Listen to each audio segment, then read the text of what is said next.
కడప నగరంలో సంక్రాంతి సంబరాలు అంబరాన్ని అంటుతున్నాయి. నగరంలోని అన్ని ప్రాంతాల్లో సంస్కృతి సాంప్రదాయాలను కాపాడుకుంటూ కుటుంబ సభ్యులు పిల్లా పాపలతో నృత్యాలు చేసుకుంటూ భోగి సంబరాలు చేసుకుంటున్నారు.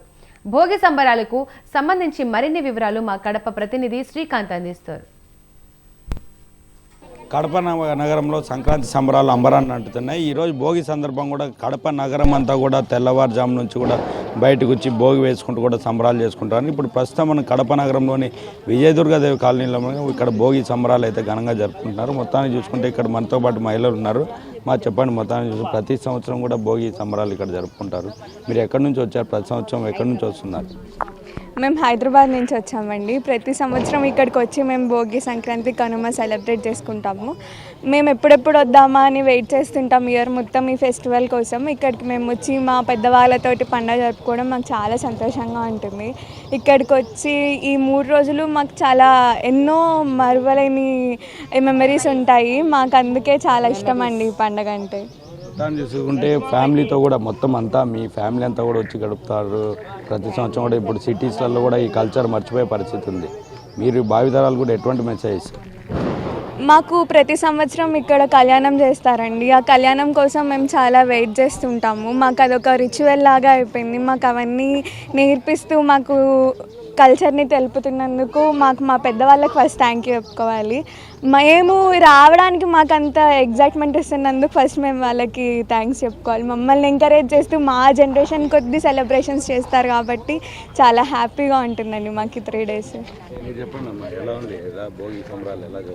ఇక్కడ మేము వర్కింగ్ సో ఇయర్ మొత్తం ఆ work stress, working busy life, so family అలా ఉంటుంది.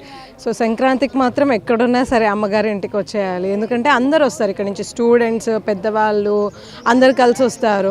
మాకు కళ్యాణం చేస్తారు. సో ఈ భోగి సెలబ్రేషన్స్ కానీ, నెక్స్ట్ సంక్రాంతి కానీ ఇవన్నీ ఏంటంటే మాకు మళ్ళీ ఓకే నెక్స్ట్ మళ్ళీ 1 yearకి పుష్ చేస్తాయి మమ్మల్ని. నెక్స్ట్ మళ్ళీ ఎప్పుడు వస్తుందా అని వెయిట్ చేస్తాం అందరం కజిన్స్. సో మళ్ళీ ఎప్పుడు కలుస్తామని వెయిట్ చేసి వచ్చే పండగ. మాకు పెద్దగా అంటే మా ముందు జనరేషన్ వరకు అన్ని పద్ధతులు లేదా అన్నీ తెలుసు వాళ్ళకి, కల్చర్ ఏంటి అని. మా కల్చరల్ డిఫరెన్స్ చాలా ఉంటుంది ఇప్పుడు ఈ జనరేషన్కి. సో అవన్నీ ఓకే ఇక్కడికి వచ్చి చూడడం వల్లే మాకు అవన్నీ తెలుస్తాయి. అండ్ ఎక్కడ నుంచి మీ ఫ్యామిలీ అంతా కూడా ఎక్కడెక్కడ ఉన్నారు? ఎక్కడ నుంచి? చాలా లొకేషన్స్ నుంచి ఉన్నారు. బెంగళూరు నుంచి వచ్చారు ఎక్కువ మంది, హైదరాబాద్, నేను ఇంకా వాళ్ళందరూ హైదరాబాద్ నుంచి వచ్చాము. తర్వాత చెన్నై నుంచి ఉన్నారు. చూస్తే హైదరాబాద్ మొత్తం ఖాళీ అయిపోయింది, అందరం ఇక్కడికే వచ్చేసాము.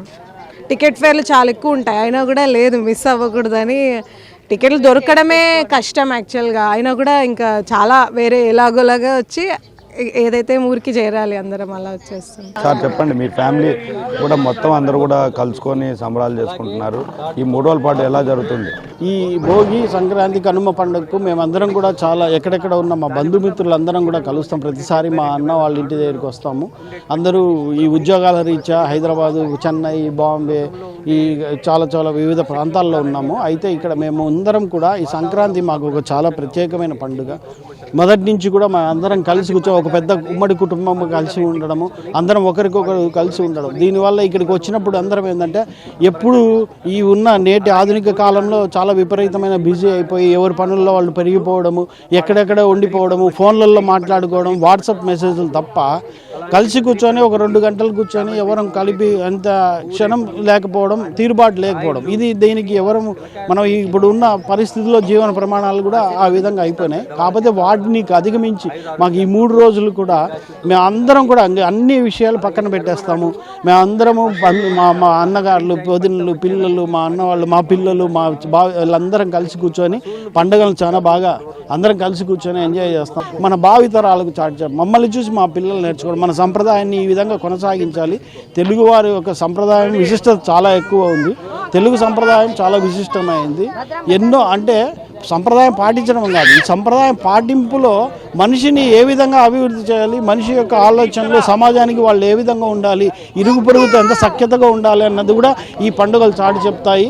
భావితరాలకు కూడా సంస్కృతి సాంప్రదాయాలు తెలియాలన్న ఉద్దేశంతో ఈ సంక్రాంతి కూడా పుట్టుబడుతుంది. న్యూస్ కడప.